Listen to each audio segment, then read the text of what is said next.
We arrived in Scandinavia, a new place, a new language, multiple new languages. The first thing to do in this new country that we arrived in Finland, was to start hiking across the archipelagos on foot.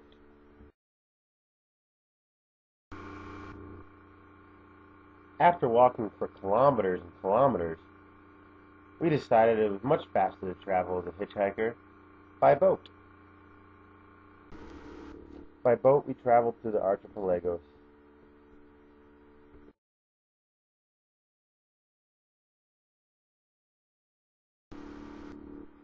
An archipelago is a chain or cluster of islands that is formed tectonically.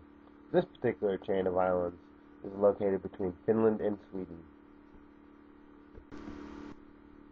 The last boat we were on, the ferry, dropped us off in a place called Korpo, Finland. When we arrived in Korpo, we had no place to stay. Usually as a hitchhiker, you haven't planned ahead enough to know where you're going to stay. But we ran into this couple, Rolf and his wife. Rolf was a boat builder, and his sons were not old enough yet to help him put his boat in the water.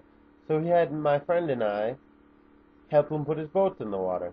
And then he gave us a tour of the islands around his house.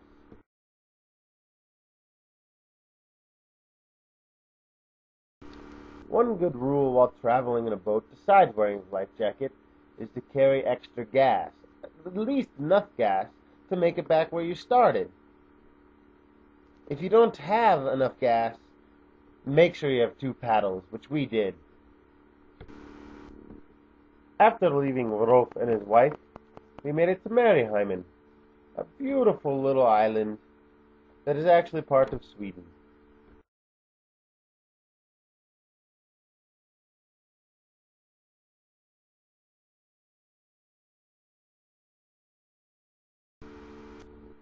Mariehamn is a much longer island, and we had to hike quite a bit.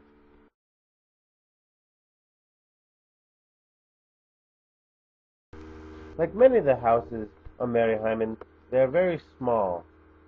This is because they're more efficient, easy to heat, and there's much weather that comes in. After dealing with the intense weather in Mariehamn, the cold rain, we got on a ferry and went back to Stockholm, Sweden.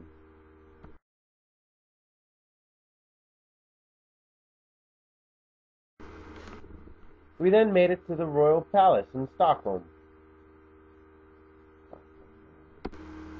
The Royal Palace was actually first a fortress, and then which was made in the 13th century, and not until the 16th century was it then built into the palace that is seen today. Also, Old Town was built when the palace was first constructed. Though much of Stockholm today has been commercialized or industrialized, there is still a small spot in the middle of the city, a historical district, which keeps the same cobblestone footpaths and the beautiful windows of the old town. Again, being hitchhikers, we did not know where we were going to stay, and we ended up staying in the park.